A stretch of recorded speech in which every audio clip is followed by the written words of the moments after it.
Acne के लिए अगर आप हर तरह की टॉपिकल एप्लीकेशन कर चुके हैं या मैं किसी भी एक्टिव इंग्रेडिएंट के बारे में बात करूँ या स्पेसिफिकली एक्ने को टारगेट करने वाले मैं प्रोडक्ट्स के नाम मेंशन करूँ, अगर आप वो हर तरह का प्रोडक्ट इस्तेमाल कर चुके हैं तो ये कुछ अंडरलाइन कंडीशंस होती हैं जिसकी वजूहात पर जो है हमारे फेस पे हमें जो है या बॉडी पर हमें जो है एक्ने देखने को मिलती है। तो आज मैं कुछ कॉमन अंडरलाइन कंडीशंस के हवाले से बात करूँगी। अगर आप लोग न्यू इस चीज़ को एक्सपीरियंस कर रहे हैं तो ये वीडियो आप लोग के लिए जो है ना हेल्पफुल रहेगी कि आपको पहले इन सब चीज़ों के हवाले से आइडिया हो, या जो पहले से चीज़ें इस्तेमाल कर चुके हैं, काफ़ी टाइम से इस चीज़ों से लड़ रहे हैं, तो ये तब भी वीडियो आप लोग के लिए हेल्पफुल रहने वाली है। तो चलिए वीडियो की तरफ जो है बढ़ते हैं। Hello everyone, welcome back to my channel. My name is Shumaim और मैं जो है एक मेडिकल असिस्टेंट हूँ और नॉन इन्वेजिव प्रोसीजर्स जो है मैं परफॉर्म कर सकती हूँ। तो अगर आप लोग ऑनलाइन स्किन के हवाले से या हेयर केयर के हवाले से कंसल्टेशन लेना चाहते हैं तो उसका व्हाट्सएप नंबर मैं यहाँ पर नीचे मेंशन कर दूँगी। आप लोग यहाँ पर अपना मैसेज ड्रॉप कर सकते हैं, फर्दर डिटेल्स आप लोग को प्रोवाइड कर दी जाएंगी। तो मैं बात कर रही थी अंडरलाइन कंडीशंस के हवाले से। सबसे पहले बात करूँगी जो सबको पता है, हार्मोनल इम्बैलेंस।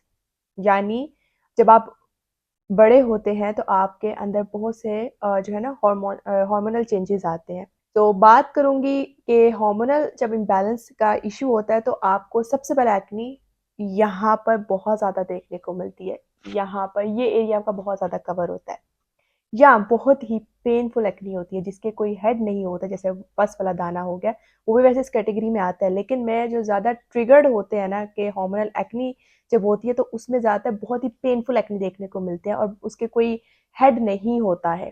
तो आप उसको जब टच करो आपको कोई उभरी उभरी चीज़ फील होती है, महसूस होती है, तो वो जो है सिस्टिक एक्नी कहलाती है। और ये सीवियर कंडीशंस में जो है ना ये हार्मोनल एक्नी होती है जिसकी वजह से परमानेंट स्कारिंग का इशू बहुत ज़्यादा होता है, फिर आपको माइक्रो नीडलिंग या लेज़र ट्रीटमेंट की तरफ जाना पड़ता है। तो ये हो गए हार्मोनल इम्बैलेंस के वजह से। इसके और कौन से प्रॉब्लम कॉजेज़ जो इसके बारे में बात करूँगी, सबसे पहले आएगा हाई एंड्रोजन। हाई एंड्रोजन जो है एक ऐसा हार्मोन है जो कि मेल ट्रेट्स को डेवलप करता है, जिसकी वजह से जो है लड़कों में बालों की ग्रोथ बहुत ज़्यादा होती है, बियर्ड, मसल्स जो है ना वो बढ़ते हैं, और साथ के साथ सेक्स ड्राइव्स के लिए जो है ना ये एड्रोजन जो है ना पाया जाता है। और ये थोड़ी बहुत अमाउंट में वुमेन में भी पाया जाता है ताकि उसके अंदर एनर्जी रहे और उसके मूड और फोकस, उसके जो मूड्स होते हैं और वो फोकस रह सके। तो इन सब चीज़ों के लिए एंड्रोजन औरतों में भी पाया जाता है। अब बात ये है कि अगर ये हाई हो जाए वुमेन में तो स्किन बहुत ज़्यादा ऑयली हो जाएगी जिसकी बना पे आपको फेस पे एक्ने देखने को मिलेगी। फेशियल हेयर का बहुत ज़्यादा हो जाना बॉडी पे वुमन में, तो ये जो है हमें साइंस देखने को मिलते हैं। हेयर फॉल बहुत ज़्यादा होना जो कि मेल बॉल्ड पैटर्न में जो है ये देखने को मिलता है। तो वुमेन में खासतौर पे अगर बालों का बहुत ज़्यादा गिरना होता है तो वो एक हाई एड्रोजन अगर आपका हो सकता है जिसकी वजह से आपको ये चीज़ें देखने को मिलती हैं। इसके अलावा वुमेन में, ये वुमेन के लिए मैं बात कर रही हूँ, पीसीओएस, इसके अलावा इरेगुलर पीरियड्स उसकी वजह से ही होते हैं। बॉडी का वेट गेन बहुत ज़्यादा हो जाना, तो ये सारी चीज़ें जो है ना हाई एड्रोजन की तरफ इशारा देती हैं कि ये कहीं ना कहीं आपका ज़्यादा हो सकता है जिसकी वजह से आपको ये इश्यूज देखने को मिल रहे हैं। अब ये हाई एड्रोजन होता क्यों है? सबसे पहले पीसीओएस का इशू होना, इरेगुलर पीरियड्स वगैरह, स्ट्रेस की वजह से आप लोग अपनी प्रॉपर जो है स्लीप नहीं लेते हैं।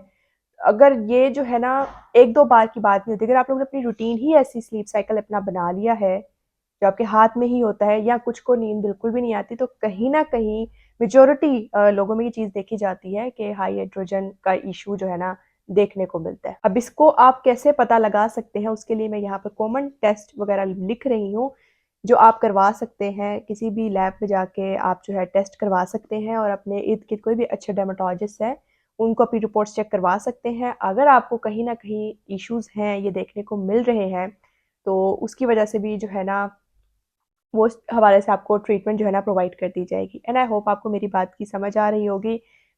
कोशिश कर रही हूँ कि मैं जो बात कर रही हूँ आपके जहन में जो है ना ये चीज़ बैठ जाए। दूसरी बात करूँगी लो प्रोजेस्टेरोन। ये फीमेल में जो है ना ये वाला हार्मोन पाया जाता है और ये ओव्यूलेशन के बाद औरतों में 4 फेसेस आते हैं।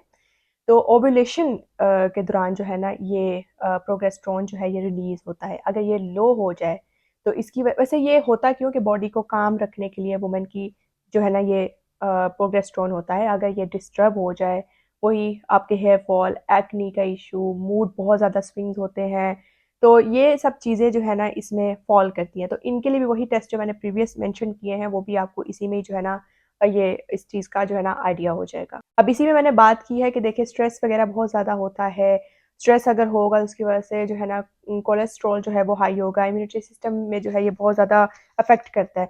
तो ये सारी चीज़ें रिलेट करती हैं इन सब चीज़ों से, इसलिए मैं सेपरेट जो है ना स्ट्रेस के बारे में बात नहीं करी या स्लीप साइकिल के बारे में बात नहीं करी, क्योंकि मैंने इसी के अंदर जो है ना हार्मोन्स के अंदर जो मैं बता रही थी, मैंने ये चीज़ उसके अंदर ही कवर कर दी है। और यहीं से आपको समझ में आ रहा होगा कि नींद हमारे लिए कितनी इंपॉर्टेंट है। हम सब सुनते हैं कि नींद लो, इंपॉर्टेंट है, हम कहते हैं क्या ही हो जाएगा, डार्क सर्कल्स हो जाएंगे, फीवर हो जाएगा कुछ, लेकिन नहीं, आपके अंदर जो हार्मोन्स होते हैं वो सारे डिस्टर्ब हो जाते हैं, फिर लेने के देने पड़ जाते हैं हमें कि ये भी इम्यूनिटी सिस्टम हमारा कमज़ोर हो गया, हम किसी बीमारी से फाइट नहीं कर पा रहे हैं, हम हमें ये बीमारी हो रही है, हमें ये हो रही है, खुदा ना खास्ता अगर इम्यूनिटी सिस्टम कमज़ोर हो जाए तो मैं डराना नहीं चाहती, तो बहुत सीवियर कोई कंडीशंस देखने को, इन्फेक्शन की इस तरह की चीज़ें बॉडी में मिल जाती हैं, जो मैं डिस्कस नहीं करना चाहती। मेरा मकसद नहीं है मैं आपको डराऊं, लेकिन मेरा काम है कि मैं आपको समझाऊं कि ये चीज़ें हमारे लिए कितनी ज़रूरी है। अब दूसरी मेन चीज़ के बारे में बात करूंगी, गट हेल्थ के हवाले से। डाइजेशन का इशू बहुत ज़्यादा होता है। अगर आपका जो गट हेल्थ है वो टॉक्सिक है, तो आपके सबसे पहले वो लिवर पे इफेक्ट करेगा, उसके बाद वो आपकी स्किन पे उस चीज़ का इफेक्ट आएगा। अब ये पता कैसे चलता है, गैस का बहुत ज़्यादा इशू होता है, ब्लोटिंग होती है, कॉन्स्टिपेशन होती है। अब इस चीज़ को आप कैसे ट्रीट कर सकते हैं, प्रोबायोटिक्स, कहीं ना कहीं आप लोगों ने इसके बारे में सुना ही होगा, योगर्ट आप लोग ले सकते हैं। अगर वो नहीं आपको पसंद, बहुत से लोगों को नहीं पसंद होती, लेकिन आप प्रोबायोटिक सप्लीमेंट्स मिल जाते हैं, किसी भी अच्छे डर्माटोलॉजिस्ट से, डॉक्टर से लिखवा सकते हैं, इसके बारे में डिस्कशन कर सकते हैं आप, वो लाजमी लें। अगर आपको फीलिंग आती है कि मेरा गैस का बहुत ज़्यादा इशू है, ब्लोटिंग है, कॉन्स्टिपेशन है, देन आप लाजमी इसके बारे में कंसल्ट करें ताकि ये चीज़ पहले ही कवर हो जाए, क्योंकि ये चीज़ भी रहेगी तो आपके मूड पे, आपके ओवरऑल बॉडी पे ये बहुत ज़्यादा अच्छा इफेक्ट लेकर आएगा। आपकी गट हेल्थ सबसे मेजर चीज़ होती है, आपके ओवरऑल बॉडी पे और आपके फेस पे इस चीज़ का इफेक्ट लेकर आता है। सो इस चीज़ पे फोकस करें।